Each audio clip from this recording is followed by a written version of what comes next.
Twitter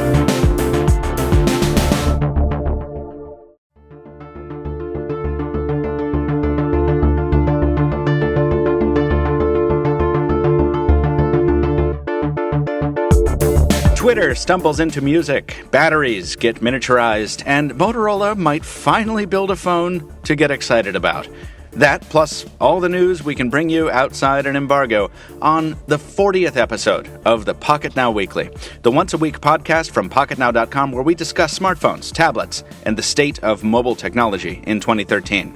I'm Michael Fisher, editorial director at Pocketnow, and I'm joined today only by managing editor Anton D Nagy. Good morning to you, sir. Good morning. Good afternoon, everybody. We were supposed to have Taylor Martin on the show today, but we had a scheduling snafu, so he is not available. He might come and join us in a little bit if he's able. But for right now, Tony, it's just you and me, and I'm okay with that. I think we've done this before, yeah? Yeah, it's nothing new, and it's nothing we can't handle. Exactly. I want to kind of jump into the rundown here because we have some things to talk about, but I want to announce first that next week, we said this on the last podcast, but it's very true for this one as well. Next week, listeners, you're going to want to stay tuned to Pocket Now. There's going to be a lot more coverage, maybe even than... Was it this week No, it was last week. It was last week, yeah. So last week we had what? The HTC One review on Sprint, and we had the Galaxy Note 8.0 review, right? Mm-hmm. Right. So next week is probably going to be even bigger content-wise. Would you agree with that? I definitely agree, and just to have an idea, a hunch, it's going to be HTC One big. HTC One big, like HTC One levels of big? Yeah. Yeah, I agree. But we've obviously got a whole lot going on, and that is all we can say about that. So let's jump right into miscellaneous, and let's jump right into something I want to hear a whole lot about. Can I just say something? I just have one sentence to clear everything up, this goes out to all the and the whiners out there who love their thin and light smartphones. Well, take this. My current daily driver has 255 grams, which is 9 ounces. What? And is 2 centimeters thick, which is 0.78 inches. I'll write about it. I'll tell you about it. But this is for all those I've mentioned. Oh, are you doing a throwback? Like, are you doing a... No, I'm not. It's actually a modern smartphone, which was launched recently. And it's how many grams? 255? 255. That's more than... I can see I made you curious. Yes, you have. I didn't know anything about this. That's an awesome on-air reveal. Okay, when are we going to be able to see this? For those who follow me on Twitter, they saw an image teaser of this, and I also published it on my Facebook account. Hopefully, mid-next week, when I get through all the testing phases. It's not a smartphone test, it's an accessory test. That much I can tell you. Oh, I know what you're... Okay, now I know it. Yeah. Cool. All right, good.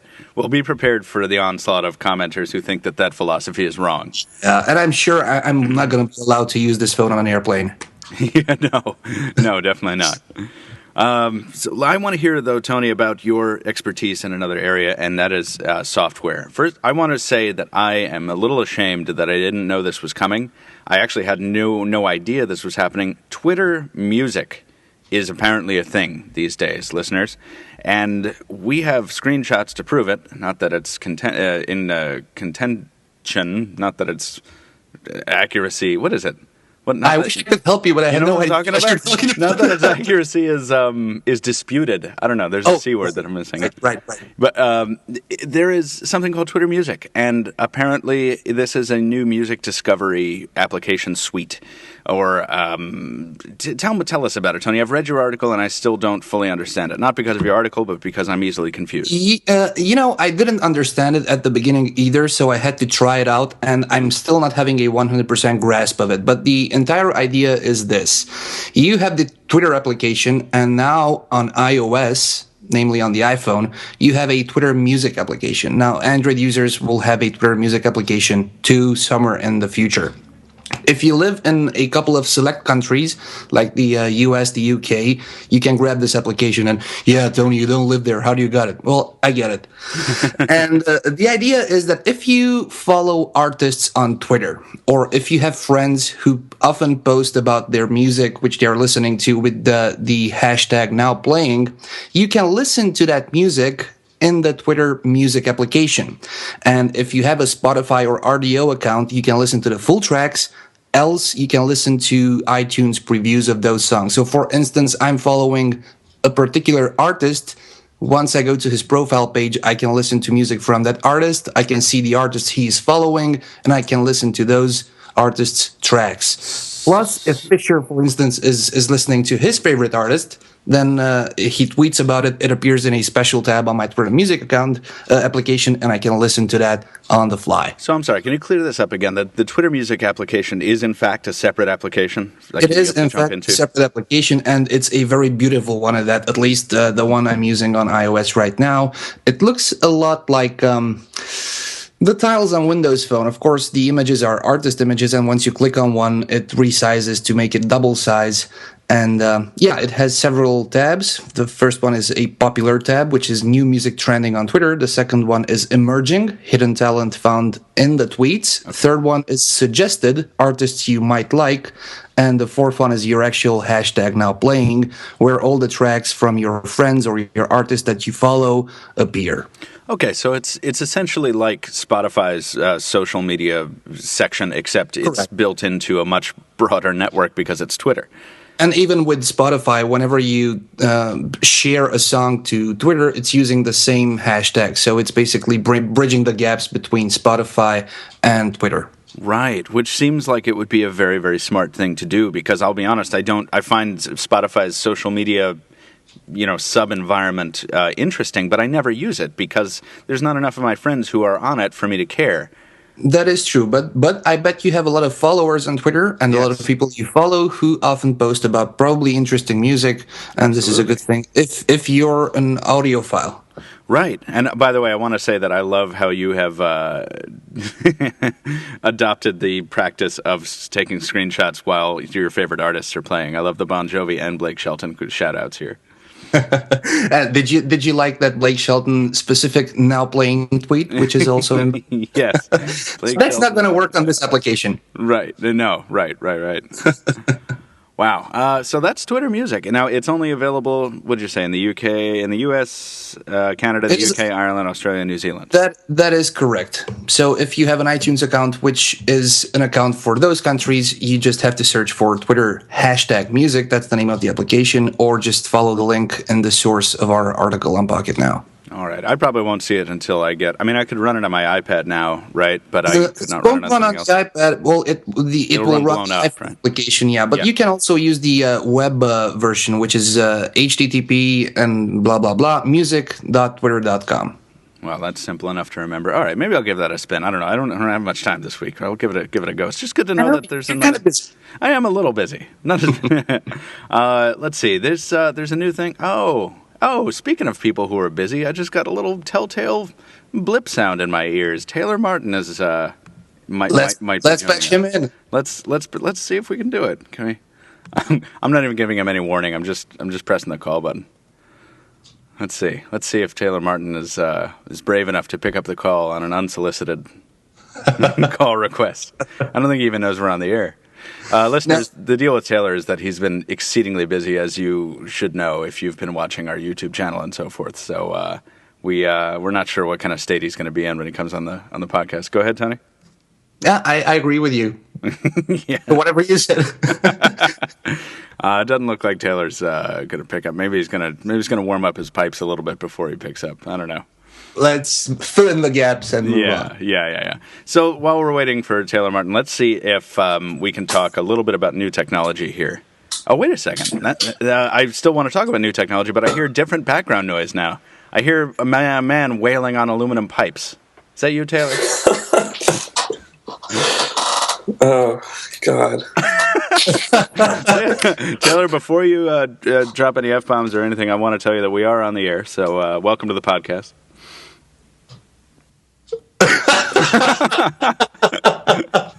What did he do? Did he mute himself? Most probably, yeah. He'll be back. He's probably listening right now, and he'll be back whenever he's ready. Whenever he's ready. Yeah. All right, well, let's talk microbatteries in the meantime, shall we? Because this is fascinating. I feel like every time, every month or so, a new piece of news comes along that says, in essence, hey, you're not going to have to deal with giant-sized batteries anymore. and it gets our hopes up for about, 15 minutes, and then we forget about it, and then we never hear about that technology again.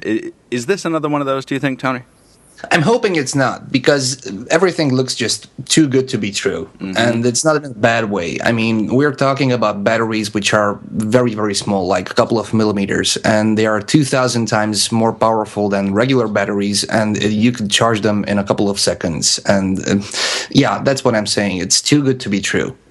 Yeah, that's what it seems like to me. I went to the source link. This came to us from the University of Illinois, and I kind of read the source article, and it's very light on specifics, which I guess we shouldn't be surprised about. It would be very difficult to kind of elaborate on all this stuff, but plus they might also need to patent that at one point, right. So they might not give out so many details. Exactly right. But the notion of what they call a credit card thin phone charging that in less than a second is very cool, and I like the analogy that they use here, which is to power up your car. Yeah, exactly. Like if your car runs out of juice, you can jumpstart it with one of these collections of microbatteries. We would need a micro USB to car battery adapter. Oh, what? You don't have one of those just lying around? No, I ran out of those. I'm pretty sure I've got one laying around somewhere. Yeah? Oh, good. Make sure you bring one of those over. Oh, man. Did you not see the picture of how many battery packs I have? No, I've been, as we were talking about just before you came on, I've been not quite as busy as you maybe, but very, very busy, so I haven't noticed a lot. Even Tony, I was like, what is this Twitter music thing? And then I'm asking Tony what he's trying to tease me about device-wise, and he's like, if you've been following my Twitter and Facebook, I'm like, I haven't been even looking at Twitter and Facebook. It's been like a one-way interaction for me this week, just all out. What do you mean? I haven't been busy. You're right. I must be mistaken. Taylor Martin, everybody. Welcome to the show. Taylor, better late than never. Agreed. Taylor, yes. You're here just in time for us to talk a little bit, very briefly, about LG, which is teasing this New York event. LG sent an invitation out to many press outlets telling everyone to save the date to share the genius on May 1st, 2013 in New York City. What do we think this is? I think we all have a pretty good idea of what this probably is, right, Taylor? They're launching pop-up stores with a Genius bar. They're ripping Apple now. Right? Well, we have to make sure that if it's an idea like that Samsung ripped it off first, because only then can LG rip that off. So, exactly. maybe. We're an initial rip-off. Yeah. An initial rip-off is a rip-off, but if you rip off a rip-off of a rip-off, is that a rip-off? Oh, that's an homage, then. Yes.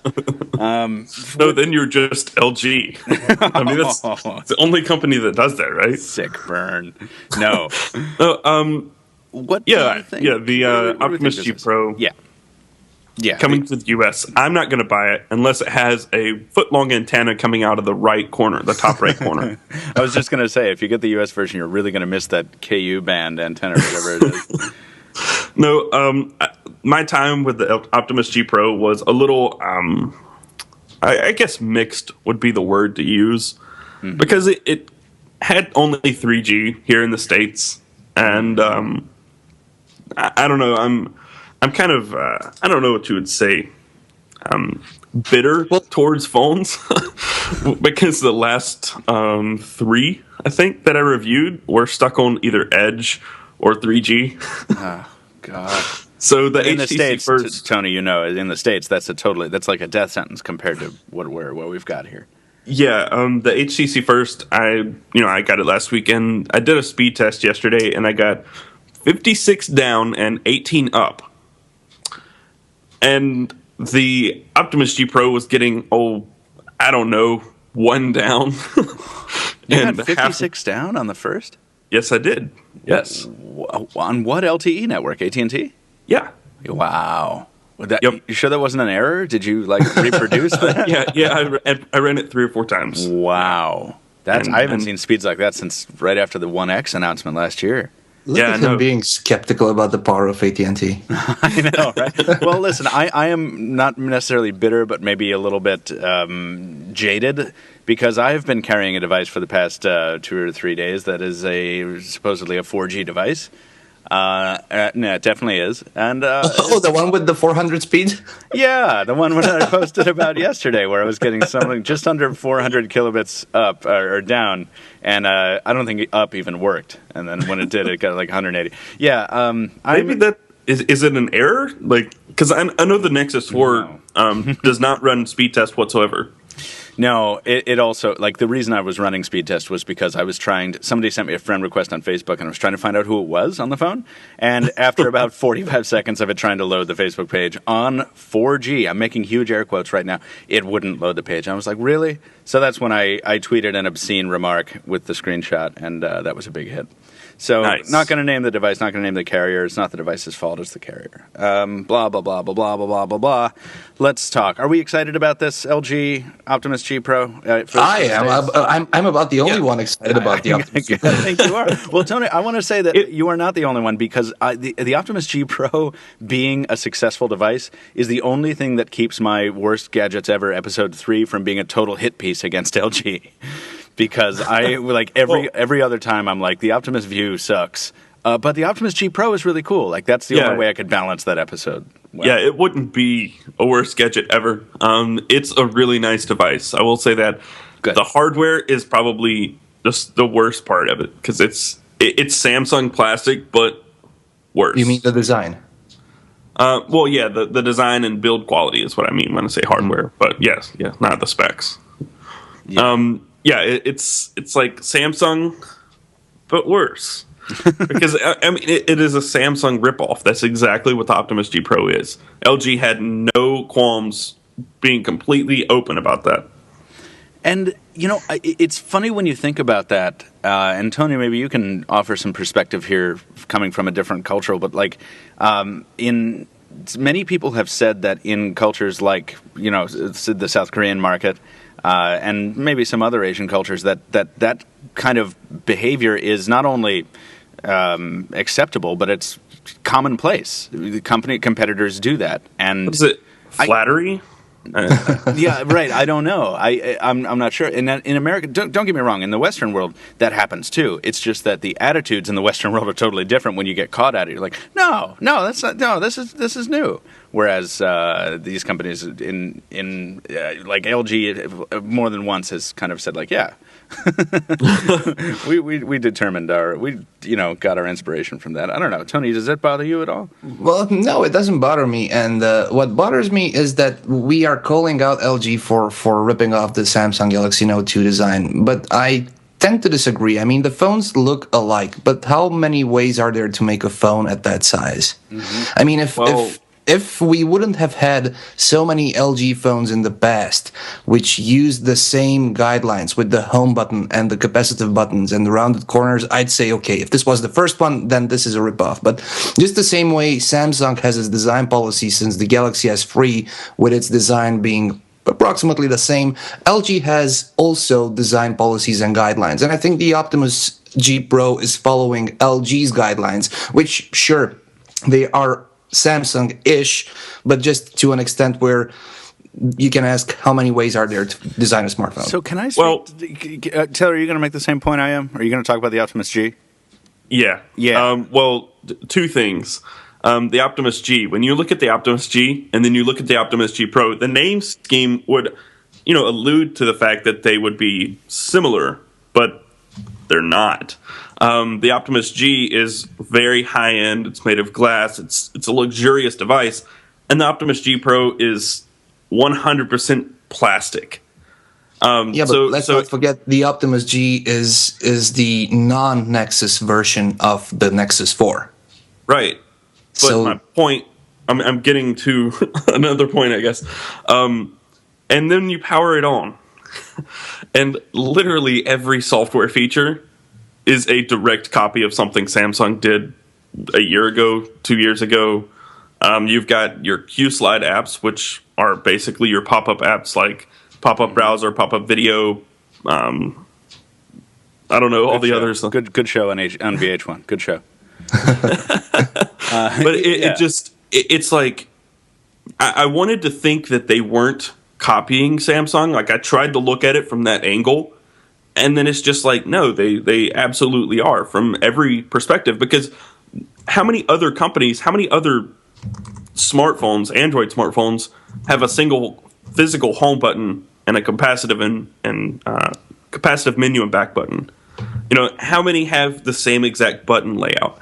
How many have, even if you take the battery door off, the Optimus G Pro and the Galaxy Note 2, the layout of the SIM card tray, the micro SD card slot, the battery, they're mirrored. Exact layout, but they're mirrored. So I'm just like, they have literally paid attention to every detail that Samsung had here. But in my review, I had there were people commenting saying this review sucks because you're only comparing it to the Galaxy Note 2. And then you're like, how can I do anything else? Right? Yeah, I said it would be a disservice if I didn't because they're so much alike. Now, this puts me in mind of something that happened at Barcelona. Tony and you and I were there. We were checking out a device that I won't name. But after we got the device demo and we were talking to one of the ladies on the floor about the device, just casually talking, the device that we had just been looking at and just been videoing was set upon by about 6 or 7 businessmen from either a South Korean or a Taiwanese firm. I don't know, one of the two. And they were essentially dissecting it right on the trade floor.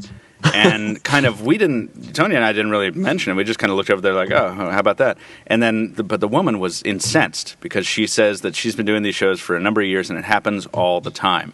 Like I say, I'm not going to name the company, but she says these guys come over and they just they find anything that they can possibly replicate and they take notes on it and then they just run away. They have like a scale and their calipers out. Right. Yes, but without mentioning the OEM itself, it's not an OEM from Samsung's and LG's country. Okay. Yeah. Oh, right. Yeah. So I don't know. I didn't want to introduce much vagary into the thing, but I'm just saying that happens and that it's so kind of blatant and bold-faced is fascinating to me. Because in America there's just espionage and corporate security and but I don't want to get away though from the hardware point that was sort of half made a second ago. The Optimus G is beautiful. It's glass. It's sort of faux metal. It's wonderful. We all kind of sort of agreed on that, and I think it's a shame that LG didn't graduate that design to the Optimus G Pro. I think the Optimus G Pro is definitely a step back in build. That's my view. Yeah, and to be fair, in the review of the Optimus G Pro, I did not factor in it being a copy of Samsung.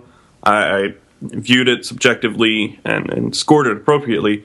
Right. But it's just it's not that it's a bad device. It's what Michael's saying is here in the Western world, it's like, wow, be original. Why? What are you doing? But it's still not a bad device. I would carry one, I think, but I probably wouldn't stick with it. Now, Tony, do you think you would stick with this will be my last question on the G Pro because we'll move on, but do you think you'd stick with the Optimus G Pro longer than you stuck with the Note 2? Absolutely. I said it at the MWC. I would switch my Galaxy Note 2 in an instant for the Optimus G Pro, probably until the Note 3 comes out, and then until the Optimus G Pro 2 comes out, because they're leapfrogging, and I don't care about the S Pen, so I wouldn't miss it on the G Pro. I care about horsepower, and the Optimus G Pro right now has better internals than the Note 2. Fair enough. And a better display by a long shot. Fair enough. That's good stuff. I want to talk. One more category in miscellaneous is this Facebook Home, which is now available internationally. Oh, yeah. Tony, are you excited now that this is available internationally? Well, you can believe this or not, but I actually reinstalled Facebook Home after it was officially available in my Google Play Store, and this time it didn't last me 7 minutes. It lasted me only 3 minutes to uninstall it. Now, I want to say that the piece that is announcing this, the news piece, has possibly the largest image header I've ever seen. So Facebook Home doesn't have a landscape support, does it? I don't know. I didn't get to that point. Well, and this is the device you were talking about earlier in the podcast, pictured here. My God, that's a beast. Oh, yeah. This is available elsewhere. Now, I have to fess up to something else here. I was on a train and then I was on a boat last week when Facebook Home got rolled out on Friday, and I was so excited because the HTC One was in the drop-down list, and Google Play, the browser version of Google Play, said it was compatible with my device. I was like, sweet, send it. And then I waited for the download in the middle of Long Island Sound on a 3G network getting maybe 90 down. And the download took almost the entire crossing. I went to install it, and it's like the most beautiful rejection screen ever. It was like, sorry, it's just not available for your device yet. But, hold on. It'll be soon. And actually, today, too, we got some feedback from our readers that even though it's available in the UK, the HTC One is not supported yet. Even though, interestingly and strangely, HTC with the first and with the One is an official partner. Yeah. Why wouldn't... Well, you know what? Hold on. The One isn't even officially out there yet, so I sort of get it. I think that HTC is kind of trying to delay this as much as possible because they're so fond of Sense 5 and of Blink Feed that they don't want to give it up for Facebook Home and with no launcher. Oh, it's a possibility. I wouldn't say so. Yeah, we're there. We're working on it. We have compatibility issues, but it's not working for the moment. So just stay tuned. It will in the future. But until then, just enjoy Blink Feed. Yeah. Until then, enjoy this thing that we're trying to get out there. And meanwhile, the One, we're still waiting for the One to launch on every U.S. carrier, right, Taylor? It's not out there yet. Yes. Yeah. Its availability will start tomorrow or something. Yeah, AT&T stores were selling it, but it's not officially there. Ooh, rap. That means that mine should be coming here soon. Did you pre-order one or no review? Brandon is apparently sending me one. Oh. Yeah. Oh. What, Tony? No, nothing. Don't you? I just closed my eyes for a second and I remembered a call I had with Brandon the other day or the day before that, and he showed off that particular HTC One, which we'll get to Taylor. And Taylor, can I spoil something for you? Sure, because I feel like You're gonna love the big ass dent Brandon put into that. Oh no! I knew you were I'm gonna so say that. OCD. That's why he's sending it to me, isn't it? Why did you think? Oh yeah, there's a big old dent in that bezel. I remember that call. I was either on that call or Brandon was showing that off on every call he could get on. He shows it off. Well, aluminum is a fragile metal, and we should talk a little bit about aluminum in our very short Windows 8 section because it is. Well, go ahead, Taylor. I'm ruining that segue. It was the prettiest thing I made today. That segue. It was such a perfect segue, and I'm like, over it. But yeah, all right, go ahead. This is why they call me the anti-topic. Yeah. No, I was going to speak on Facebook Home just very quickly. I know we'll get back to. It's good. Not enough people are talking about. Are we done with Facebook Home? Because I have a couple of friends too. Oh, I'm totally done with it. Yeah, I've been done with it pretty much since it launched. But please go ahead, Taylor. Then Tony. This is me being jaded again. I'm stuck with Facebook Home until the review is over because I'm using the HTC first. I've been using it with the stock interface for about 2 days now, just to see what it's like without Facebook Home. Yeah, enabled, and it's. I'm not going to spoil the review, but I want to pull my hair out. I don't like Facebook all that much. Now, you Nexified your first. What? You Nexified your first? Yes. Or you unFacebooked it? Nexification complete.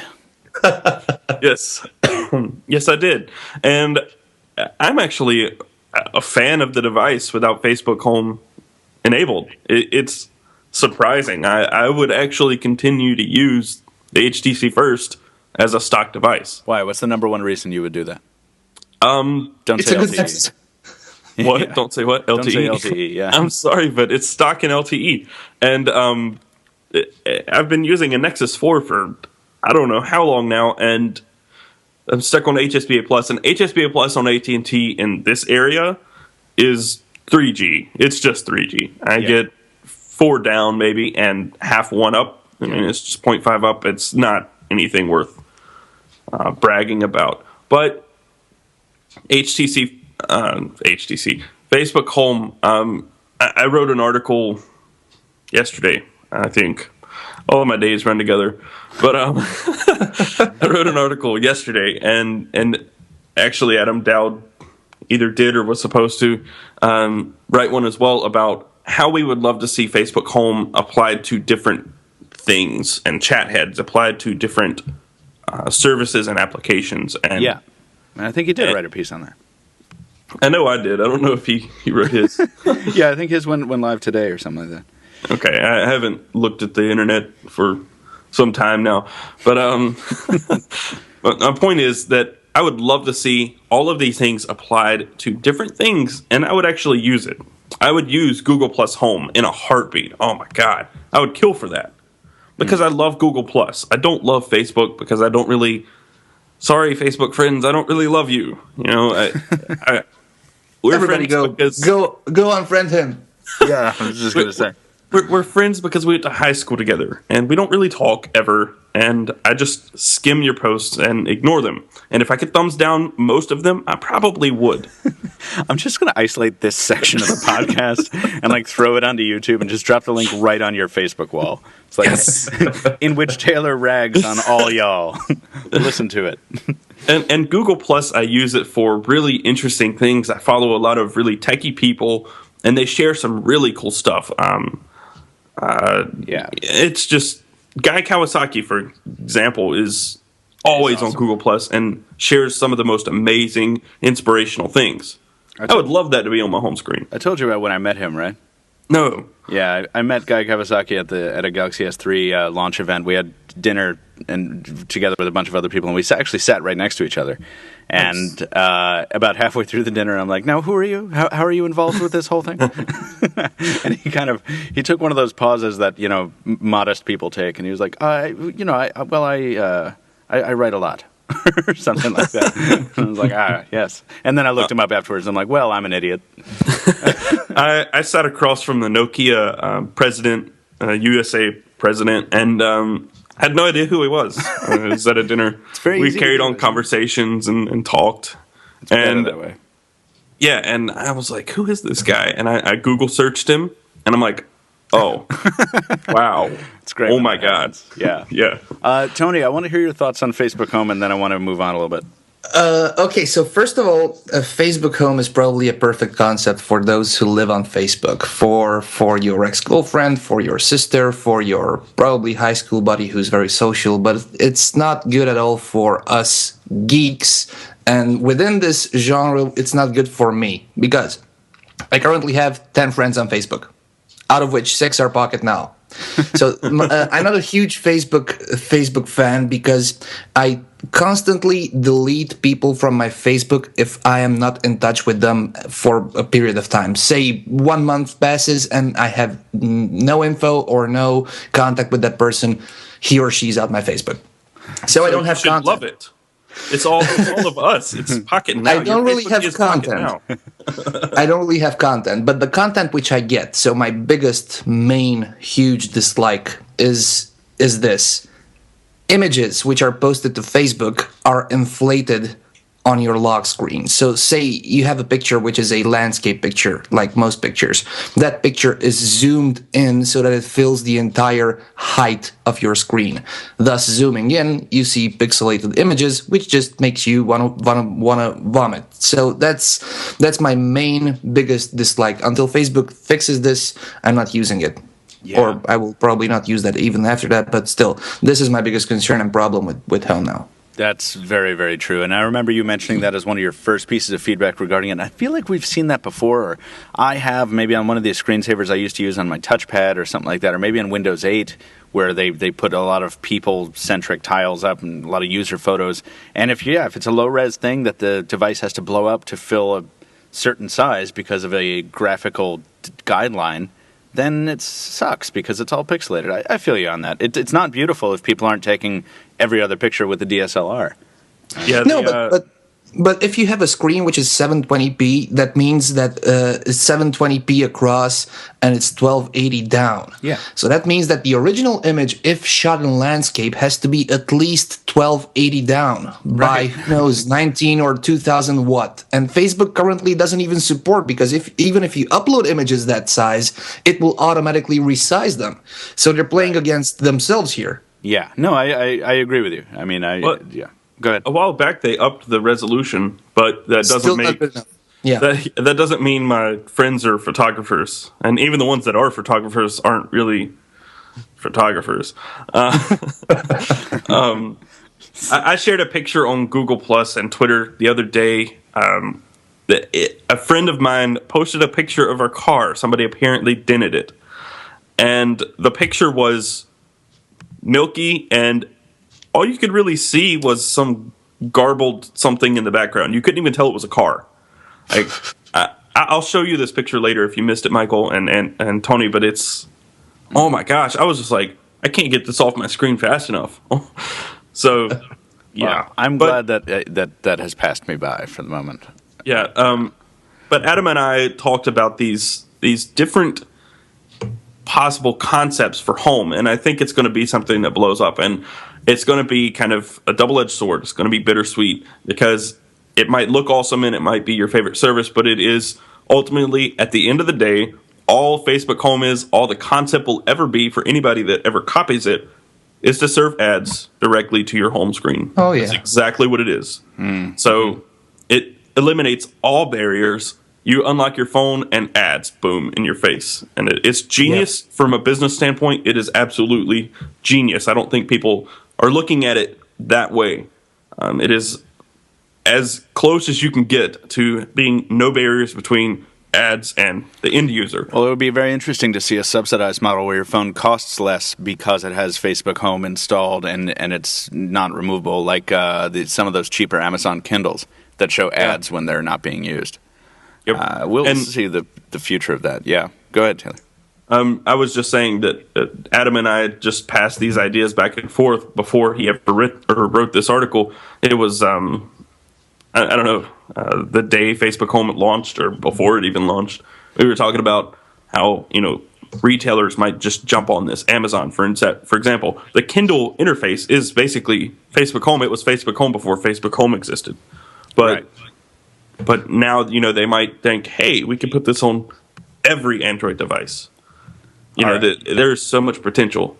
There's more to this HTC First that I want to talk about, and so I'm going to change up the rundown just a little bit, and I want to hear about. We've talked a little bit about how the First relates to the Google Nexus 4 already, but I want to jump right into, if you gentlemen don't mind, what the HTC First, if you did not know, listeners, is the first device to feature the Snapdragon 400 processor. Taylor wrote a piece that is headlined that way, followed by the phrase, "Here's what that means."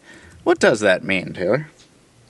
It means that we're transcending low-power, laggy Android phones, which is amazing. The HTC First is, by all intents and purposes, a mid-range device. It's just not intended to be a powerhouse, a super powerful phone. It's just supposed to be, a device marketed towards the general consumer who really doesn't care about specifications. But that doesn't matter. It's powered by, a modern chipset, and these modern chipsets are just... Okay, sorry. I got a message, and I'm like, oh gosh, what happened? What did I do? And, I updated the rundown, and I said, hey, everybody, check the rundown. Go ahead. So these modern smartphones are powered by chipsets that, 3 years ago would have made them flagship devices. And that's kind of the barrier that we're breaking here, or at least approaching, about to break, in that low-end phones, mid-range phones aren't necessarily going to be truly low-end or mid-range anymore. The Nexus 4 is powerful. It's got a quad-core processor, a S4 Pro, and the HTC First has a dual-core Snapdragon 400. And in almost everything they do, the HTC First is just a half step behind the Nexus 4. It's not even like, if you're using it, if they're not side by side and you're not doing the exact same thing with them at the exact same time, you can't even tell. They're just so fast at everything they do. And then you put them side by side and you hit the home button, and the Nexus 4 just jumps home just a split second faster, just every time, just a tiny little bit faster. And you can see it in the video that I posted, which was why I was late this morning. It was a late video, but and the benchmark results and the synthetic benchmarks results are very, very, very similar, aren't they? Yeah, The HTC First actually scores higher in quadrant standard, but the Nexus 4 scores much higher, double in Antutu. And it was just that way, back and forth the whole time. So very interesting. Yeah, So- we're getting past that. Basically, the takeaway is that if you're in the market for a mid-range Android device powered by something like the Snapdragon 400, you have a lot less to be disappointed with than you would have in years previous. Is that the kind of contention? Yes. Yeah, And- I would never... Go ahead. Tony hasn't talked in a while. Go ahead. Yeah, go. No. I was about to say just one sentence, and don't forget about it. It is the first HTC phone in a while which comes with stock Android. So if you want to Nexusify, Nexusification, then definitely, because the Snapdragon 400 is good enough for your day-to-day usage. I mean, I'm a specification junkie. I obsess over needing the best specifications. If a display's awful, I won't buy a phone. And I'm actually considering, this is crazy, but getting a First. The only thing that would keep me from getting it is the size. Literally. He'd carry a First, and he wouldn't carry the G Pro. Hey, that should speak to how much it just it feels like. So all right. See, I'm not a specifications junkie, right? So this is why I am asking this question, because I don't know why. I'm just kind of speaking, got the general consumer hat on right now. I don't know why I should care about the Snapdragon 400. And it makes sense, though, that I just want to know how much it differs from, say, the S4. I mean, is it just a rebadged S4? Does it run at a different clock speed? I know nothing about the Snapdragon 400. Well, I can tell you this much, just one sentence, because I haven't used it, and then back to you, Taylor. The way I see the Snapdragon 400 is like every year, phones have a limit: the lower limit, the general mid limit, and the high limit, which are low-end phones, mid-range phones, and high-end phones. And with the Snapdragon 400, I think that the threshold for the mid-range phones has been bumped significantly from last year mid-range phones. Yes. And this is why That's you a good should way to care. put it. Cool. All right. Well, that's a good, very broad reason to care. And yeah, Taylor, Yeah. that's the point you were making before. Yeah. Okay. So And go ahead. what makes it so significant is that people want mid-range devices, or not mid-range devices. I'm stuck on that term. People want smaller phones because everything that's powerful now, Has to be high-end, huge. every high-end flagship device is 4.7 inches to 6.3 inches now, or 6.1. Yeah. And that's just insane. That the manufacturers have just completely forgotten about this demographic with tiny hands. Well, And there's the iPhone. that's Yeah. literally the only high-end device, and some wouldn't even consider it high-end anymore, but it's literally the only high-end device under 4.7 inches. Now the HTC First is 4.3, and it's not necessarily considered high-end, but it performs just as well as last year's best phones. Right. So that's the, I guess, conceptual change that we're seeing here, is that maybe if you need a smaller phone, you don't necessarily need the most powerful, but still it's going to keep up with everything else. Well, So that is edifying. I'm just Damned looking if I see the changes in the rundown. Oh, you don't see him, huh?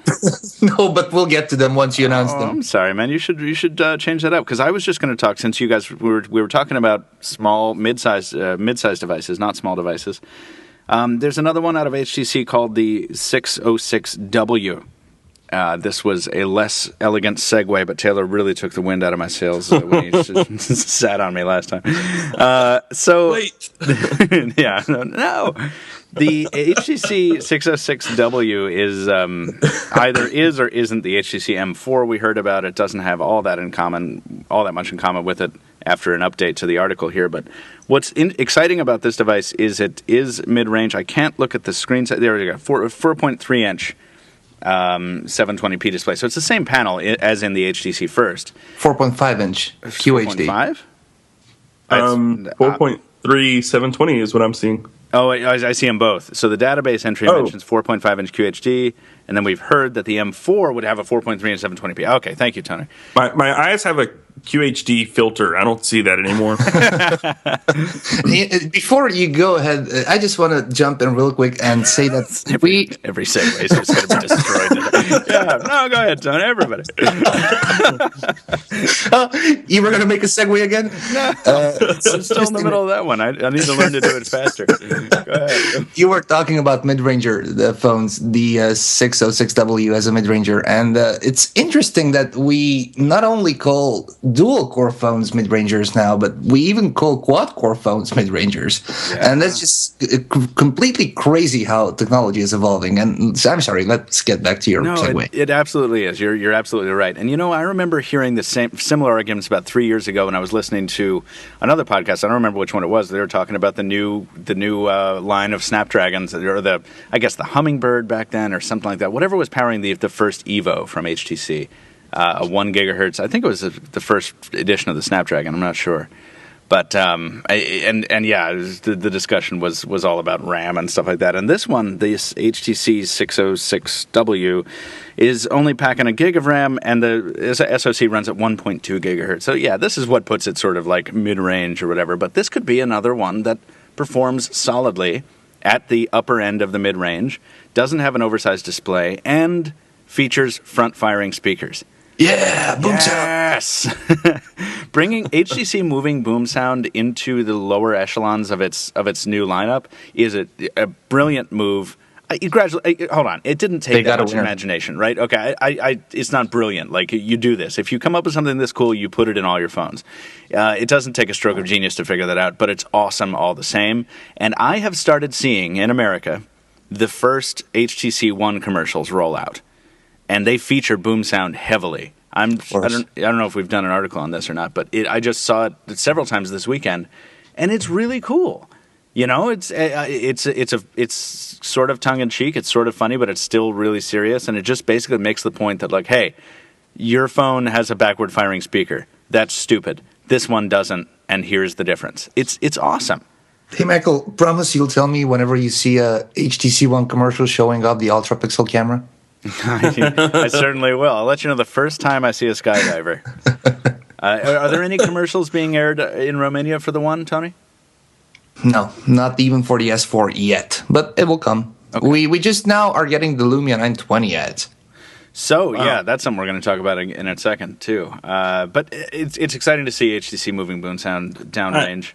I haven't got to use BoomSound in person yet, so I don't know the full effect, but I know that the HTC First has a similar grill pattern on the bottom for the speaker. Oh, forget about it.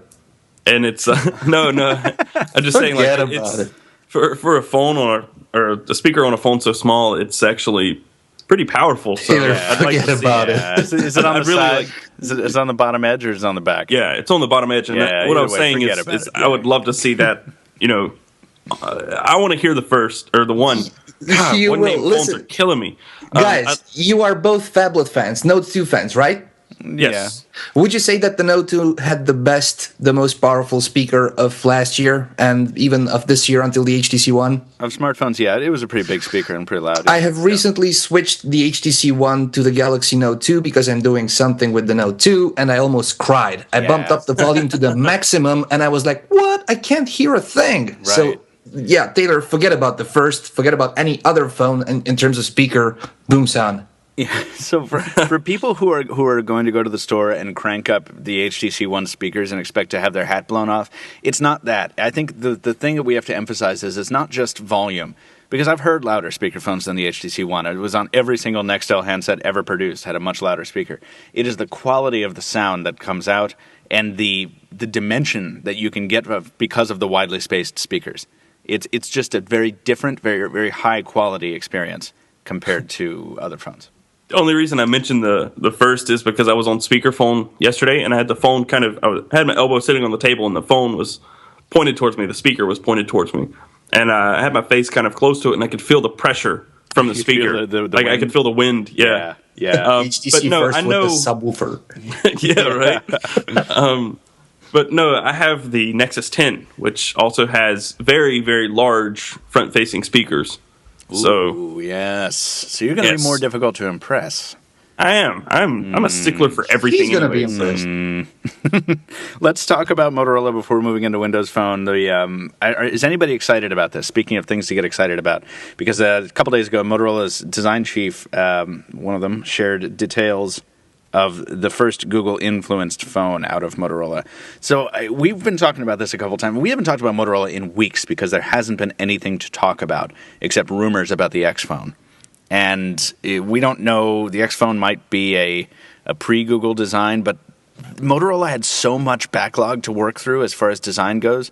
You know, when companies get acquired, they have they plan ahead by like a year and a half, where they've got all these old designs in the pipeline. When HP bought Palm, the first phone they kicked out was the Veer. It was something that Palm had entirely designed in-house. HP had like no input into that, I think. And then the Pre 3 was, I think, much the same.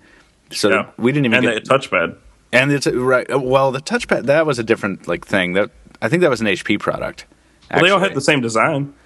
Similar design. Like the HP touchpad was black, and that's basically what put it in common with the rest of them. It kind of, I'm looking at it right. I've got a Pre 3 and a touchpad right in front of me right now. Yeah. Anyway, but so the thing is, like, there's always a big backlog, and it looks like we're coming to the end of Motorola's design backlog, which makes me happy and sad.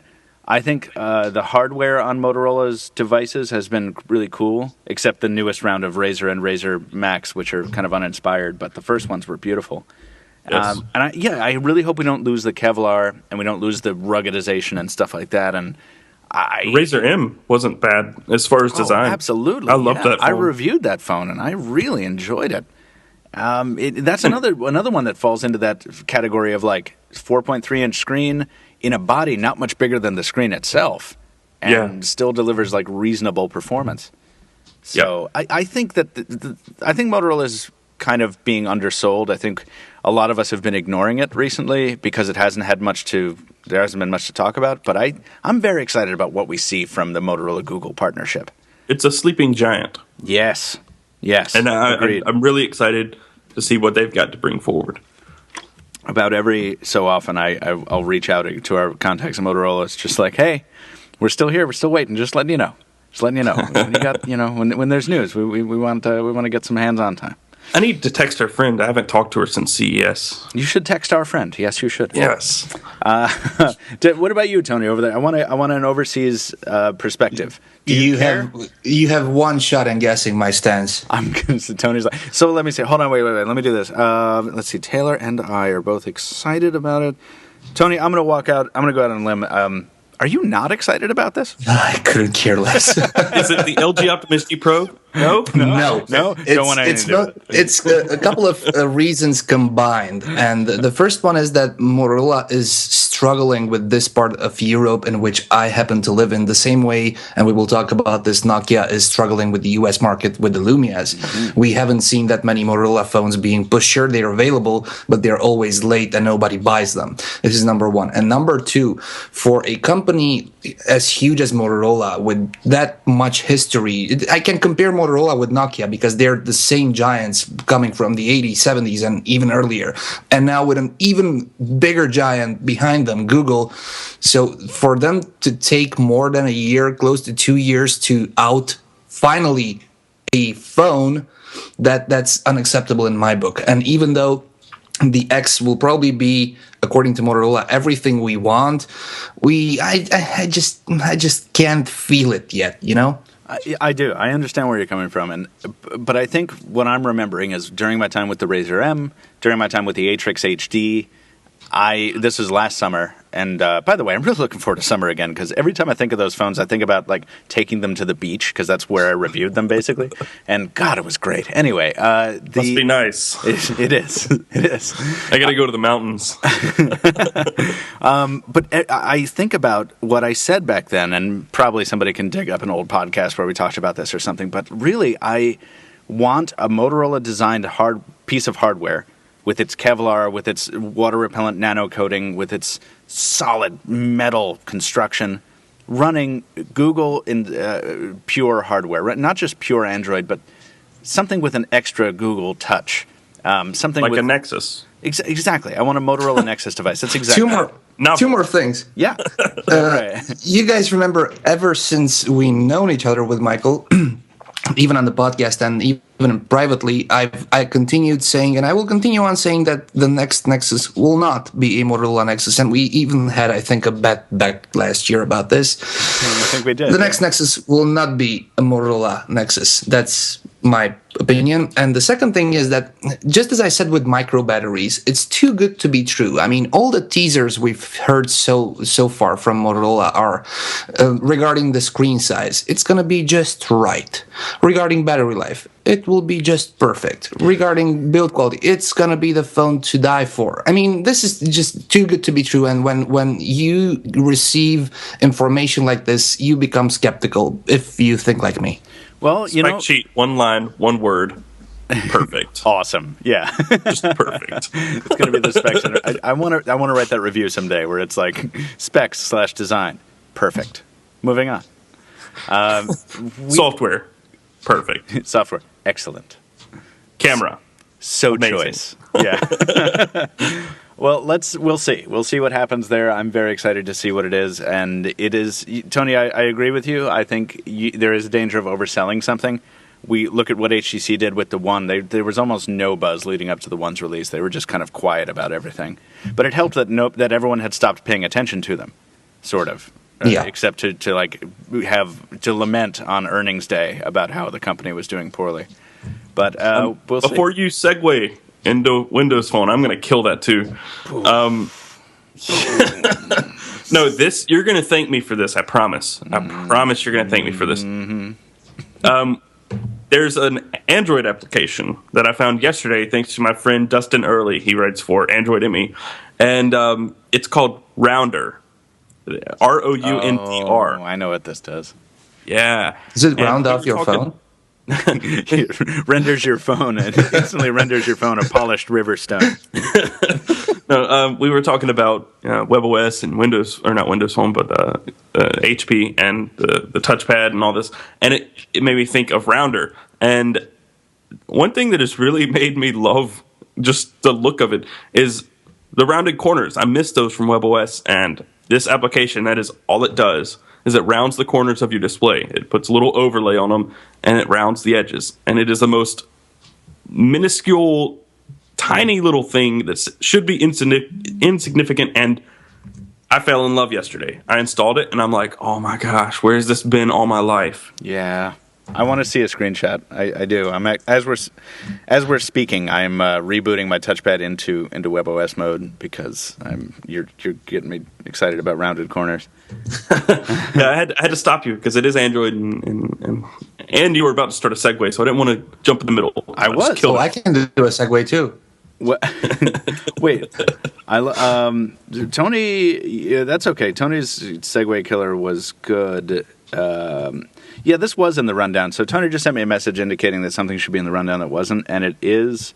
Or maybe this was in the rundown, then I took it out because it's like rumor time. But apparently, Nokia. Can we talk about Windows Phone? Does anybody else have anything to discuss that I will like?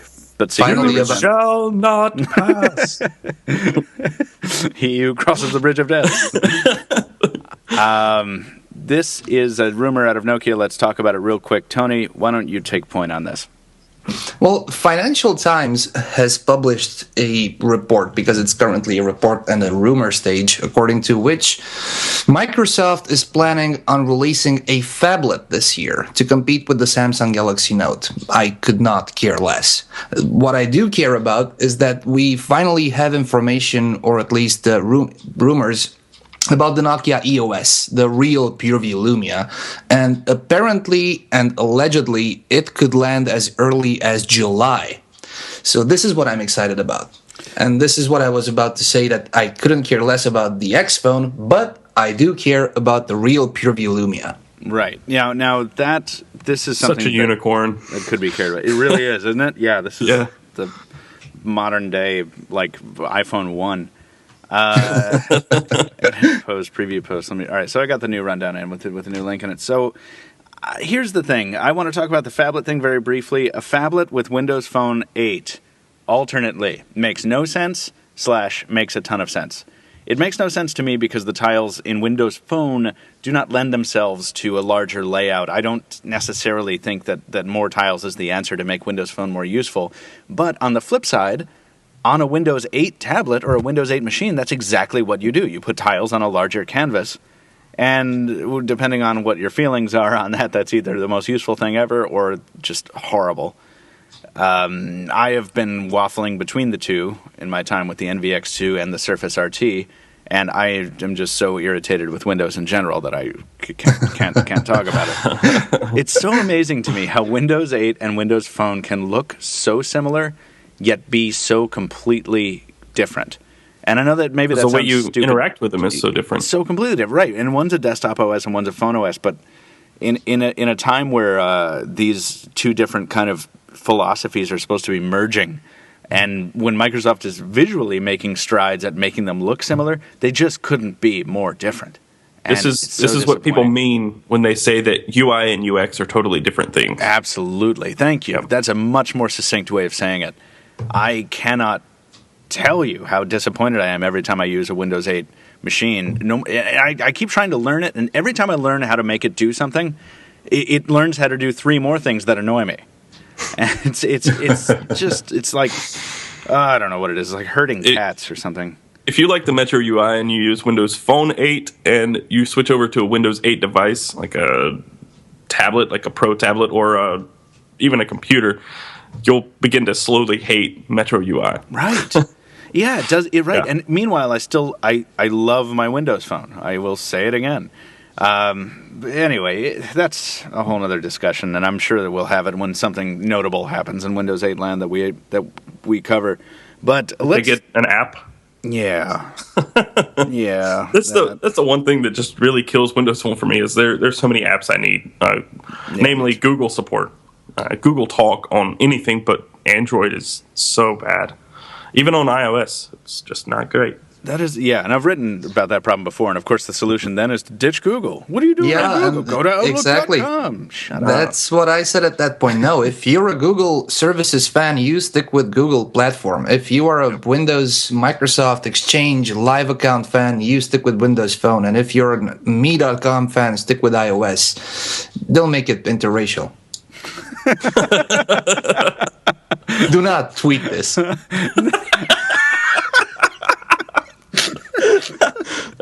Can I tweet it out of context? Yeah. Just that. Oh my god. So can we talk about the Catwalk? I'm making this segue forced right here. This is a Nokia. The aluminum Catwalk maybe got pictured. It looks ugly. What do you guys think? This is the first time I'll be seeing it, so you can get my reaction. All right, let's yeah. That is awful. God, that looks ugly. I think that's not the Catwalk. You think that's a fake? I don't think it's a fake. I think it's probably an early prototype of some other kind of phone because there's no indication of the fact that this might be a Windows phone. We can't see the buttons. We can't see the camera button. We can't see anything. And another thing I have noticed, if you guys have the image in front of you, can you see the ratio of size between the 3.5 millimeter headphone jack and the screen? That is a small screen. Yes, it is. It is a small screen. And there's also some interesting stuff here in terms of those three charging points above the speaker hole. And that speaker kind of cutout does align with what we're seeing on the 520 and 720, right? Yep. Yeah, so that speaker thing is not... But did we see those three charging? Are those... Is that... What are those? Well, are those pogo points? Some say that those are for a dock accessory. Some others say that those might be used for wireless charging. But I think that those are the exact same dots as the One X had. Okay, yeah. It's not wireless charging then. Right, exactly. No, it's not. It's not induction then. So I'm looking at my Lumia 920, which is sitting right next to me right now. And by the way, when you you can probably make some jokes here if you want, but when you put this thing face down, it is even more beautiful. Because it's just such a stark expanse of nothing on the back cover, except for the camera lens and the flash. And then when you look at it from the side, you get the buttons in on that. So it's nice because there's not a lot going on it. That is not the case on this prototype device, supposedly the Catwalk that we're looking at. We've got markings below the camera lens. We've got another sort of logo below the camera lens. There's those 3 pogo-like connectors. Then there's a speaker. It just looks too busy. It looks too lame to be a Nokia device to me. A Nokia Lumia, anyway. It looks like a Windows Phone 8X with a battery door. Totally. Yeah. This looks more like an HTC device. And I think, didn't Steven say that in the post? I think he did. Anyway, there's ample speculation. You should check it. Who looks at text? And then up top there's this other port up top, which wouldn't be a first for Windows Phone. The Samsung Focus had one, but I don't know, this stupid port on top, and then there's a SIM tray up top. There's just holes everywhere. Plus, if you look at the back of the device, now I don't care about the hump because the hump is good. If this is supposedly going to be a full aluminum phone, a unibody phone, then why is the back cover a different shade of gray than the rest of the phone? And why am I getting a feeling that this is a plastic battery cover which is removable? Yeah, that's a good question. We'll say the design, not the design, the materials look really nice, only because they remind me of old HTC devices, like the Nexus 1, which had that same color metal and the same color soft touch plastic. Yeah, which played very nicely together. Yes, I wish HTC would just make the Nexus 1 with modern specifications. Like, I want that phone again. Oh. I like your sympathy there. Oh, no, I'm sorry, man. No, I got distracted by an email that came in. Some Pocketnow footage was going to be featured on a CNBC program, but apparently they got bumped because the president made an address. So, I mean, what are you going to do? The president needs to make an important address, and obviously these are times. Couldn't he find some other time to do it? There's a lot going on in America right now. So I get that. Anyway, I was hoping to announce that on the show, but that was not the email I was hoping to get. But we'll talk about it if we can later on. Enough about the aluminum catwalk. Let's close out our Nokia discussion talking about the Nokia Lumia sales. Nokia has released another round of earnings, financial numbers for the first quarter of the year. And it looks like numbers are up overall. Tony, this is your story. Thank you for it. You're welcome. It looks like 5.6 million units compared to the previous record, 4.4 million units. We're talking Lumia's only here. Yes. And there's an operating loss of 195 million, but revenue is at about 8.4 billion. So overall, we're looking okay. It's kind of those typical numbers you see out of a company that's clawing its way back, right? But Slowly. I can smell a butt here. But right, we have to pull Joe out of retirement just to live tweet this one. I swear to God, Nokia. I'll just use Tony's words here. Underlined that Lumia sales were up around the world, except for the North American market, where they plummeted. 700,000 units last quarter, 400,000 units this past one. So why is that, do we think? Taylor? Android stomping ground is here, and iOS for that matter. And I think there are a lot of people here that just aren't impressed with Windows Phone, period. It's just, the U.S. market is very, or even the whole North American market is very, it's vicious. They're just the best devices always come here, not first, that's for sure. Definitely. But they're all here, and just look, we're going to have the HTC One on all carriers, and except for Verizon. Have they figured that out yet? Eventually, Verizon will get it. Whatever. And then the Galaxy S4 as well, and maybe the Optimus G Pro on all carriers. Who knows? And the Galaxy Note 2 on all carriers.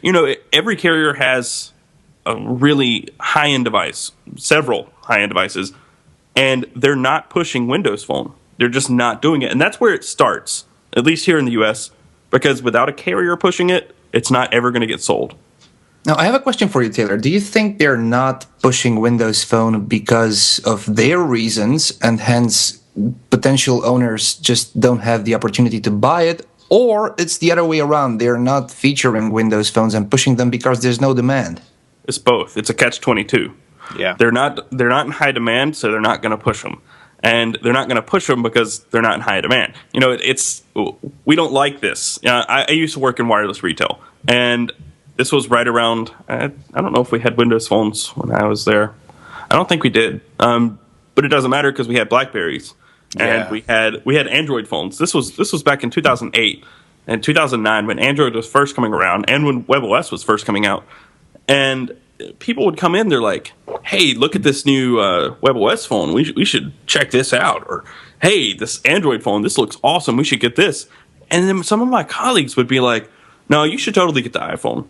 Yeah. For no reason. They just stop the conversation there. You should totally get the iPhone. Right. Why? Because it has everything. Right, because it's easier. It's a proven product. You're not going to get a return that you have to process as an employee, which is more work for you. You're not going to lose your commission. It's a known quantity. You can sell it, and you know it's probably not going to come back. So why give the new thing a chance? Yep, and the conversation was just done. Boom, dead in the water. Yep. Sweet, I'll get the iPhone. And it was just every time. You could sell an iPhone. Actually, our store made pretty much nothing off iPhones. And that's a known fact. Most places don't, especially if you're third party. And it's just, okay, sweet, iPhone it is. And we'd sell them like candy. You could talk to someone for hours about this Android phone. Even me, I was very non-biased when I was selling phones. I tried to give them exactly what they wanted every time. And that was mainly because I wasn't an iPhone fan back then. I actually hated Apple. I've changed. People always ask me about what phone they should get. Yeah. And despite the fact that I do not make recommendations on Twitter or Facebook, I do make recommendation for the people I know in real life and for my friends and family and so on. And the other day I was asked the same question: what phone should I get next? And of course, I told them that all the phones on the market right now, if we're talking mid-range or high-end phones, regardless of platform, do about the same thing. So there's no specific general feature which you'd find on one platform that the other two cannot do. And we trimmed it down to 3 phones. And the question I got back was, why would I buy the Lumia 920? Why should I do that? I mean, it's got a great camera. Okay, but the iPhone has a great camera too. Yeah, but the platform is new and the design is different. And okay, let's ditch it. People are not that receptive of Windows Phone. They know, just like in the car business, that there are 2 or 3 top brands, and they dismiss the other ones. They know about Android and iOS, and they either decide between the Samsung and HTC or the iPhone. They don't care about the Nokia or the Windows Phone just because it's within their subconscious that they don't care about it. Yeah. I actually went to a retailer. This was probably 2010, and I had an Android phone, and I was returning it. It was to a Verizon store, and this has nothing to do with Windows Phone, but it's the same concept. I walked in and I said, I want to return this device, and I'm going to return it for a BlackBerry. I want a BlackBerry Bold. And the manager looked at me. It was the manager. He looked at me and he said, "Are you stupid?" I'm just like, wow. Wireless retail.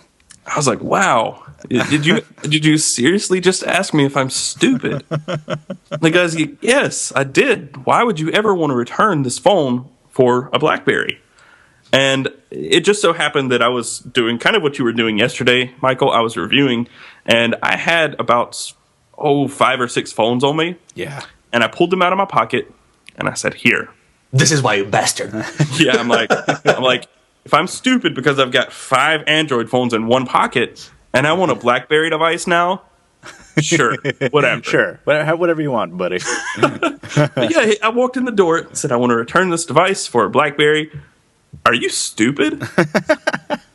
Well, yeah. So, and it's that. You get that. A customer comes in. I watched it happen. You ask a customer what they're looking for. They say, "Hey, I was looking at this new Windows phone." And they take you to the plinth in the back of the store that's got cobwebs on it. There are no lights shining on it. And they talk to you for 2 or 3 minutes. And they said, "Well, this phone over here, this does everything else. And it's cheaper. And it's better." And, and they drag you away from it. That plinth grows more cobwebs, and And the corner of the vicious store gets cycle darker. that continues Yeah. over and over and over again. Yeah, Your absolutely. personal preferences trickle down into third-party retailers and even national retailers that are like carrier stores. The actual guys, this is why we stores. always say if the carrier personnel, if the retail employees are not behind your product, you will not win. This is why the Pre 2 died at Verizon. It had no support whatsoever. While we're talking about young platforms trying to make it, it's why Verizon didn't have a relationship with Windows Phone for the longest time, because the HTC Trophy was all they carried and nobody sold anybody on it. And it wasn't a very good product also, from what I understand. But this is so different from what's going on here. If you go into a carrier store and you can sit there and play with 75 phones for 3 hours and nobody gives a beep, because usually there are these young pretty ladies who either play solitaire or update their Facebook status, and if you made up your mind, then yes, she will sell you that phone. But for you to make up your mind, you'll have to read lots of reviews and do your own research, because nobody gives a crap about you. I have only once, actually someone tried to sell me on a Windows phone. I walked into an AT&T store, and this, I imagine, was because the guy's boss said, "You have to sell these." Yeah. And it was the Lumia 900. Yeah, they were amped on that for a little while. Yes, they were. And I actually wrote an article about this when I wrote for Phone Dog, and the piece I wrote was AT&T botched its biggest launch ever, and it's because they pumped everything. HTC, AT&T, and Microsoft pushed everything for the Lumia 900. I mean, they just went all out. They spent millions of dollars, millions upon millions. Oh, Nokia, not HTC. Sorry, go ahead. Yeah. Oh yeah, wow, Nokia. Anyway, of marketing dollars, just millions upon millions of marketing dollars, and launch day came. It was a Sunday. It was Easter Sunday. Oh, it was, wasn't it? Yes, there were 90% of AT&T stores across the nation that were closed. Yeah. There was only two ways to buy the phone: find one that was open, which I went to 8 stores around my place, and there's nothing, and they were all closed. Or you buy it online and you get it on Monday or Tuesday. Yeah. Yeah. Launch day. How do you do that on launch day?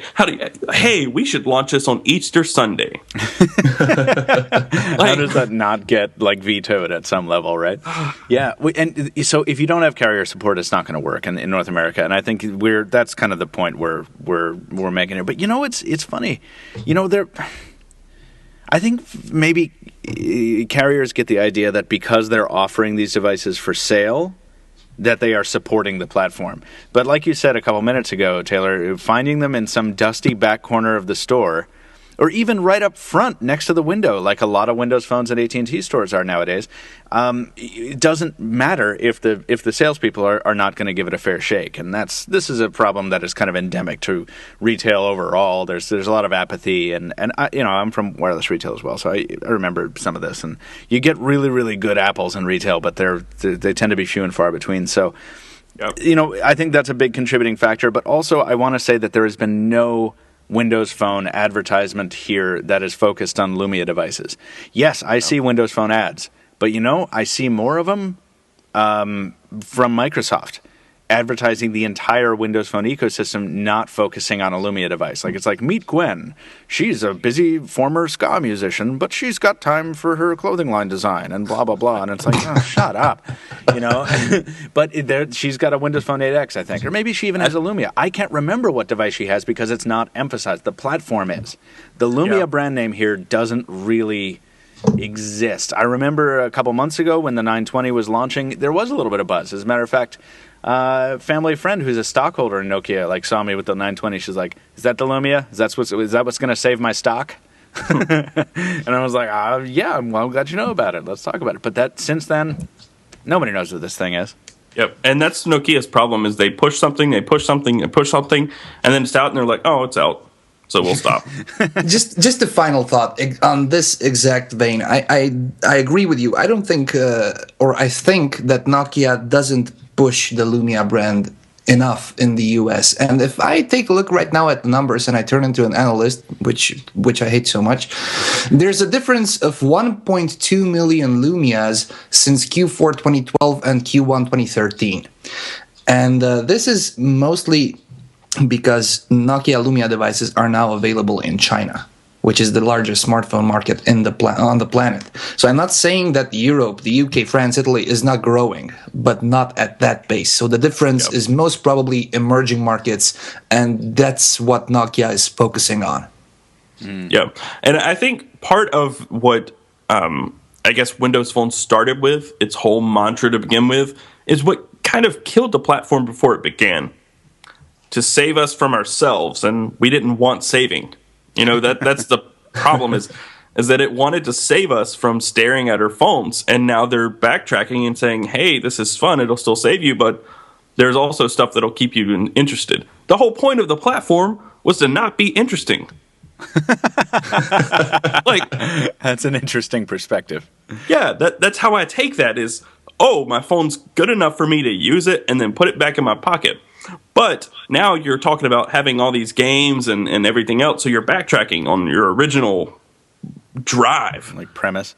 Yeah. It's like, also, this isn't that great, so you should buy it. That's the way I saw that ad, you know. It's also a tough sell because it is such a bold design. And I think this is probably the 50th time we've talked about it in our 40 podcast run.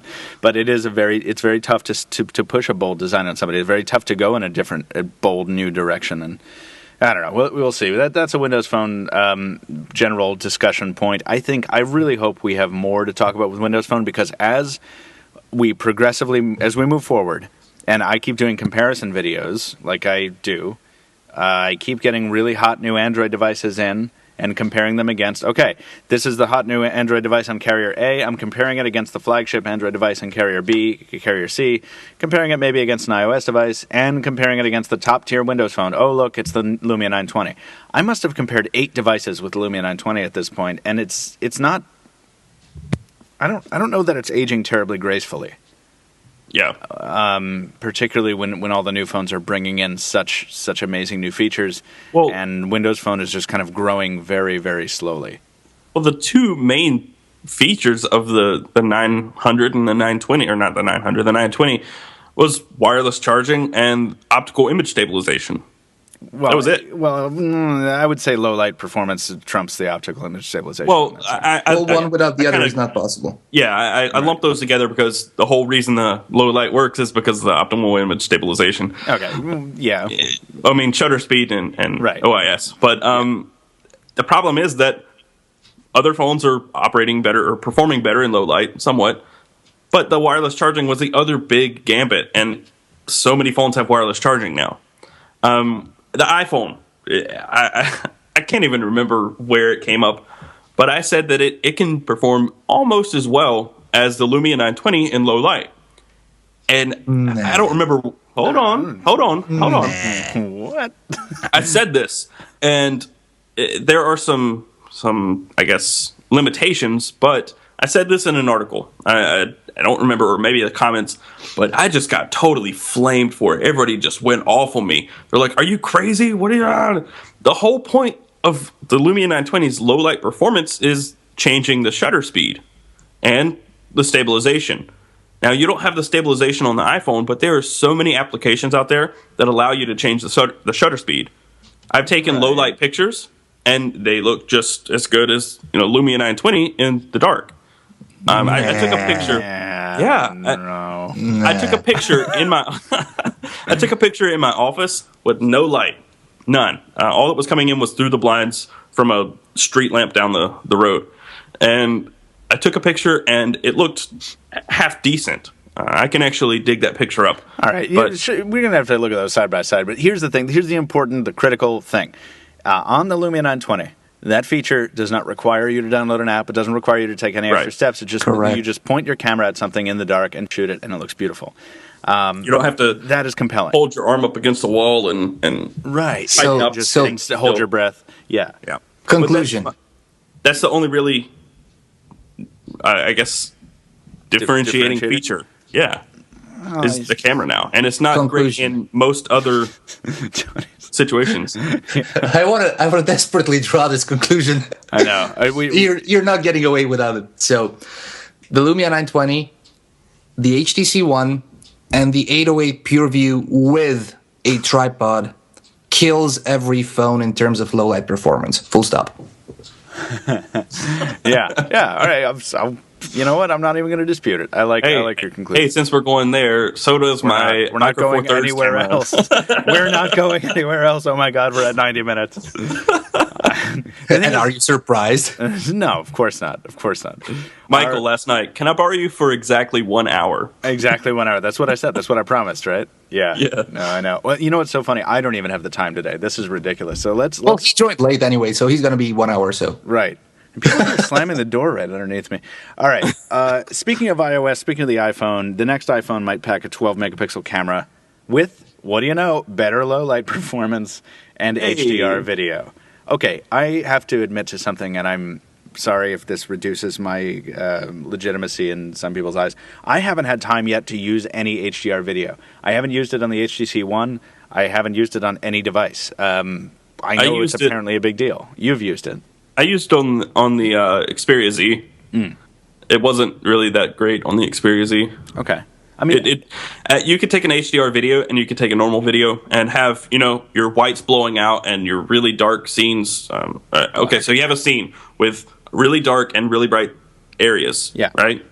And you throw an HDR video, they're still pretty dark and still pretty bright. The lights are still blowing out. I mean, that's the whole point of HDR. Yes. So it was there, and I think it was there to say it was there. Which is not the case with the HTC One. Yeah. The HTC One shoots beautiful HDR video, but the thing which most users, critics, and non-connoisseurs forget about is that you do not use HDR video all the time, as you do not take HDR pictures all the time. You only switch to HDR modes when your subject is heavily backlit. For everything else, you have scenes or normal. But if the sun is going down and you want to snap a picture of your wife or girlfriend and she's backlit, then put it to HDR mode and you save the day. And that's about the only time you need to use HDR, either shooting or video. Or when you have a really dark part of your picture and a really light part of your picture, and correct, balance. Correct. Or one more is if you have a really really vibrant colors and you want that cartoony effect. Yeah, if you want to get the midtones really out there, and yeah. So I think the next iPhone has absolutely no choice but to include low light, better low light performance. I think HDR video, you can go one way or the other. I don't think the general consumer has been sold on HDR video so much, and to be quite honest, I don't know that. I would like to see the ratio of users taking still photos on a phone to taking video on a phone. Because while I do take a lot of video on my personal phones, like if I'm out and about or whatever, I don't often go back to review it. Certainly not as often as I go back to review stills. And that's the case on my Facebook wall as well. If somebody posts a picture, I can't help it. I've seen it on the news feed. It's like, I've seen it already. If somebody posts a video, the odds are like 10 to 1 against me clicking on that video. I just don't, I'm listening to music. I'm doing my thing. I don't want to be bothered with a video. What? Not to mention, go ahead. No, I was about to say, hey, Michael, you taking pictures and videos, that sounds so last year. I'm now taking Zoe's. Zoe's are so cool. If you learn how to use them right. Yep. Oh, it's so cool. If you don't know how to use it right, it's just a 4-second video, and it's like, what's the point? But if you stitch that together in the gallery, it's beautiful. Wow. I'm not even snapping individual pictures anymore with my HTC One because I'm snapping Zoe's, and I don't have to care about holding the camera steady, focusing, because out of those 4 seconds, I will definitely find one frame which is usable for a still. Absolutely. If you even want to bother with stills, I've just been like throwing them all into video highlights and just watching my beautiful day roll past to some very nice music. Oh, so fun. Go ahead, Taylor. I forgot what I was going to say. You love Zoe's too. Yay! Forgetting means we can move on. Listener mail. It was so important, too. I had such a good thing to say. You'll remember halfway through the first email. I was just going to say, you're going to remember the instant I start talking. I will. The first piece of listener mail that we have received is from a guy named Jason Whiteley, which is cool. What? Sorry, I just remembered it. Of course you just remembered. Of course. Jason just perked up after 45 minutes of almost falling asleep. He just perked up. And now, Jason, hold on 1 second. Taylor, what? I'm you know what, Taylor, swallow it. No, the only problem with any video on any mobile phone is portrait. Why? Just disable portrait mode on video. That would be such an awesome feature. I would kiss the feet of whoever enabled that. I kind of don't even care. I always take portrait. What? I always take You videos. take portrait videos, Tony? Yeah. What the hell do you take portrait videos for? Like, when you play them back, does it letterbox them on the left and right really hard?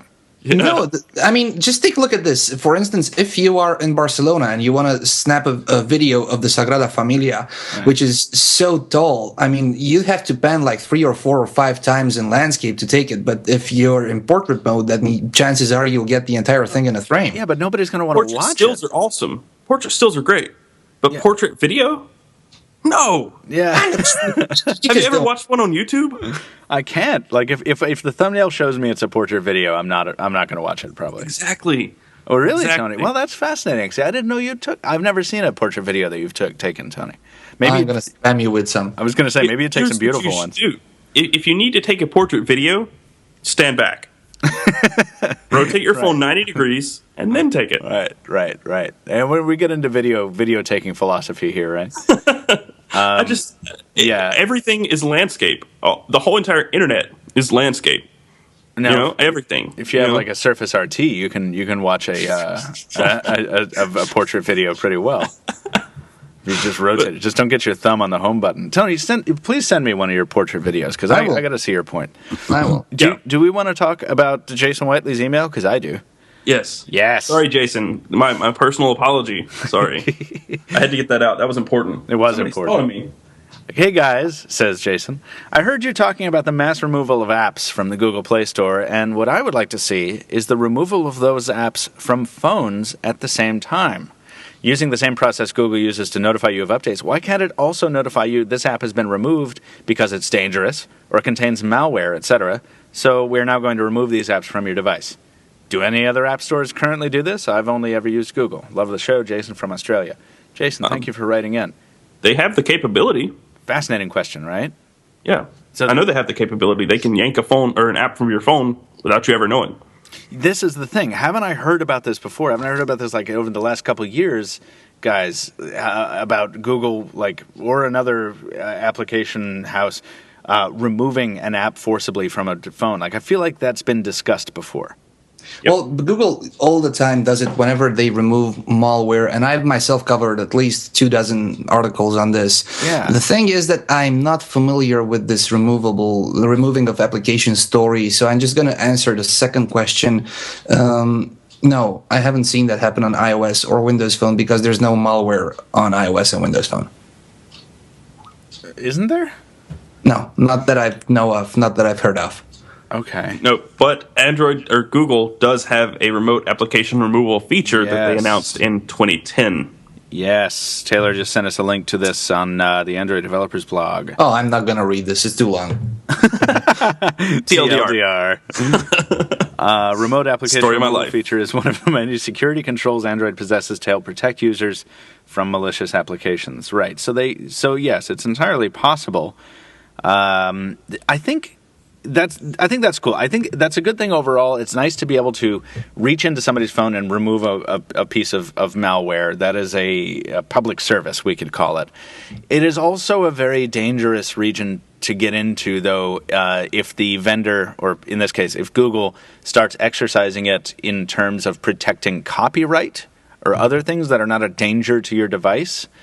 I think that's I just read the first paragraph, yeah, and you are right. And they say it loud and clear. In cases where users may have installed a malicious application that poses a threat, we've also developed technologies and processes to remotely remove an application from devices. If an application is removed in this way, users will receive a notification on their phone.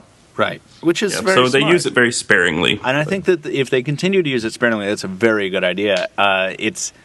I got to say, it's a little ominous. It strikes me as strange because, or not strange, but just unsettling. I've downloaded an app. I've made my phone better by downloading this app. It's like I've eaten this cheeseburger and now I'm 2 pounds heavier. But no, the food company can now reach their arm down my throat and pull that hamburger back out if they want. I think this is. Go on, Taylor. Google stands to be very hands off as far as copyright and everything goes. So I think we're safe there. But if that cheeseburger had salmonella or whatever in it, then you would probably thank them, right? Totally. Oh, I would absolutely. Yeah. I would in fact pay them more. That's the premise here, is that, hey, sorry you ate that, but it's really got something really bad in it. You're going to die unless we reach down your throat and pull it out. And then I come in and ask, why did you sell that to me? Why didn't you check it before putting it on sale? Now that is a good question, right? But then the Play Store, that's just semantics. Yeah. Is that one of those words you say differently, Taylor? Premise? I don't know. Premise? I don't know. That. I like that. That's nice. I like it when I rediscover a different Taylor Martinism. I don't know. Did I say premise? Because I usually say premise. You said premise. I've never heard it pronounced that way before. That's nice. Oh, nice flavor to the podcast. Thank you. Oh, sorry. So premise. It is premise, but I say premise. It's premise. It's premise up here. I can't. What am I doing? It's premise up here. Yeah. All right. Yeah. It's premise down here. Oh man, you got to remember that accent is natural for me. I know. I love it. All right. Let's get to Jason. Thank you for writing in. That was awesome. It was great to be able to comment on that.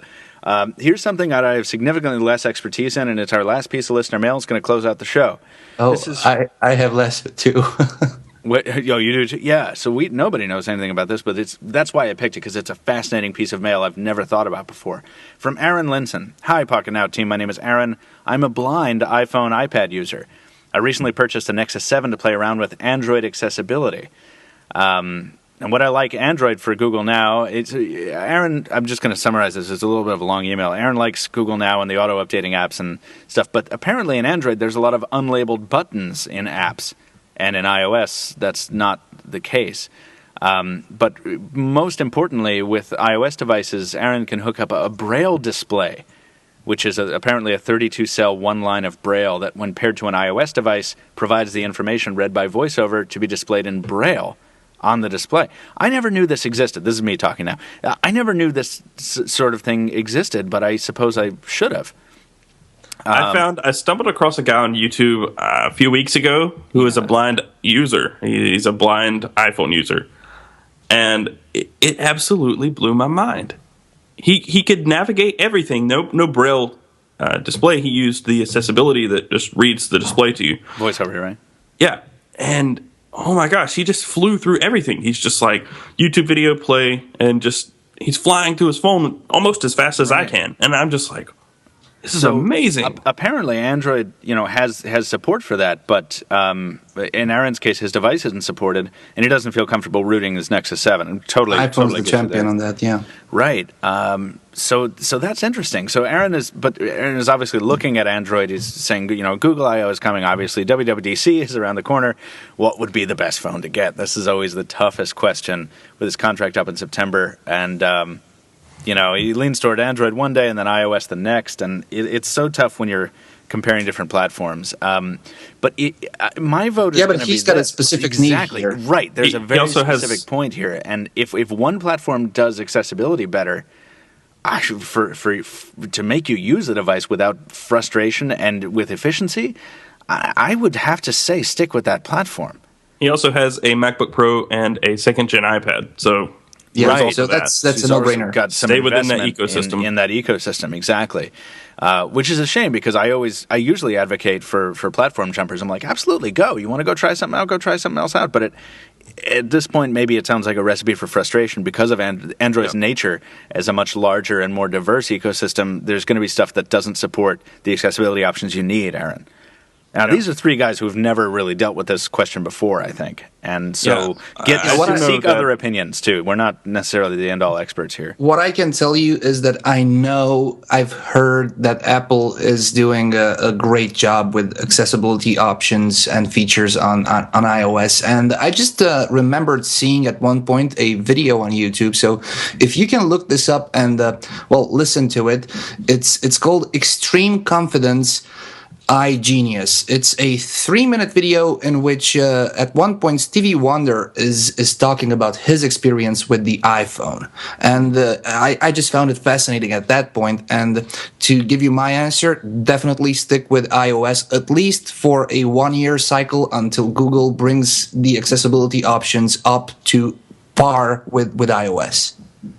Yeah, I think that's the smartest way to go. And Aaron also closes out his question with, it's funny, like the subject line contained both of these, but in the email there's only like one sentence compared to the paragraph that ran before. Why do people care about what their phone is made out of? It's just a phone. Just don't drop it.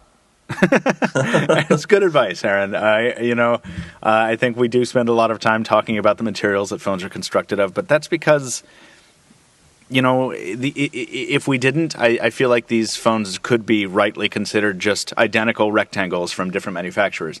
But the build quality changes how it feels in the hand. It changes how you respond to the device in a tactile fashion. Whether a device is cool to the touch when you pick it up. Some people like it, some people don't. And how devices do handle drops. I mean, just don't drop it is solid advice, but nobody can do it. Everyone drops a phone every now and then. Except me. Right. Except Tony. Amazing anti-grav Anton. I said that a few weeks ago. It might have been the first podcast I was on that I just don't drop my phones. And then I was talking the last time I was on the podcast. I told you that I dropped it when I was in the bathroom at a bar. So, and it exploded. The phone just goes boom and just goes in every direction. Yeah. And the guy looks at me. He's like, "You try to bring a drink in this bar or the bathroom?" I'm like, "No." Do you have like bathroom doormen in North Carolina? No, this was actually a drunk guy washing his hands. Oh, okay. And he thought the phone that exploded when it hit the ground was a drink. Yes. It was a beer bottle. Oh, man. Yeah. He's like, "You try to bring a drink in this bathroom?" No. No. Anyway, Aaron, wash your hands. Yeah, I think it's a critical feature of phones, especially with so many phones running the same software or almost identical software in the Android and Windows Phone ecosystems. The differentiating factor is going to be hardware features and build quality and the display. And it's an important thing, especially if you don't put cases on your phones, and that's a whole other discussion. But I just don't like cases. Did you Circling guys back just quickly to the LG Optimus 2 Pro? If it had similar build quality to the HTC One or even this HTC First, I love the build of the HTC First. If it had build quality on that level, it probably would have scored near 9, if not a little over 9. Right, so that it is an important thing. Yeah, I scored it, 7.5? Something like that, yeah. Tony, what was your question? Yeah, I was about to ask you, did you guys notice that when we talked about accessibility options, we didn't even consider mentioning Windows Phone? Why is that? I thought about it, and then I just didn't mention it because I don't know. I didn't because I don't know what the accessibility options are on there. Right. And first of all, I think we didn't. It's a good point, Tony. I did not bring it up because Aaron specifically said he's on iOS and he's looking at Android. He didn't even talk about Windows Phone. But you're right. That is a magnification of the effect that is hurting Windows Phone in the long run. It's not even considered in some conversations. And you're right. That's a very philosophical, solid point, and it's a good one to end the show on, I think. Yep. The last guy, the guy I was talking about on YouTube, his name is Tommy Edison. Edison. His YouTube channel is Tommy Edison XP. It's the Tommy Edison experience. And it's just how a blind guy goes throughout his day doing different things. And some of that, a lot of it, is how he uses his phone, how he uses Instagram, Facebook, and YouTube on his iPhone. So it's really cool. I watched so many videos one night. So he's got 67,000 followers or subscribers. So yeah, he's going to have more now. Yeah, exactly. Yeah. No, it's a good plug. It's absolutely incredible. Worthwhile to look at. Yep. But we've got some work to do. So I want to say to Aaron and to Jason, thank you very much for writing in. We had more than usual listener mail this week. I'm sorry we didn't get to all of it. That's peculiar because our last episode was one of our least listened to in recent times. The podcast just goes on slumps and peaks like everything else. But great to have all that listener mail. We are going to get to some more of it in the future. If you didn't hear your piece read on this show, please stay tuned. We may get to it in the future. There's a lot of interesting stuff there. But for now, that's going to do it for this episode of the Pocketnow Weekly. Tony and Taylor, thank you for joining me today. I know, Taylor, your schedule was packed, and I know, Tony, your abs are burning, so Thank you. Thank you both. Thanks for inviting me. And you must find us on Twitter and other social media networks. Anton there is at Anton D Nagy, Antondnagy on Twitter. And you can also find him on Facebook. He has an official page. It's facebook.com/officialadn. That's for Anton D Nagy. Taylor is at Casper Tech on Twitter and hates Facebook, so don't find him there. And as follow always, me there. you can find me at Captain Two Phones. I will not be your friend on Facebook, not because I'm a snob, but because I am weird. You can also follow Pocketnow officially at Pocketnow on Twitter, as Pocketnow on Facebook and Google+. Leave us a review on iTunes or Xbox Music. Don't forget to do that. And if you have a topic, question, suggestion for the podcast, or you just want to say hello or ask us a cool question we haven't heard before, email us, podcast@pocketnow.com. As always, thank you for listening. And as always, we'll see you next week. Bye-bye. See you later.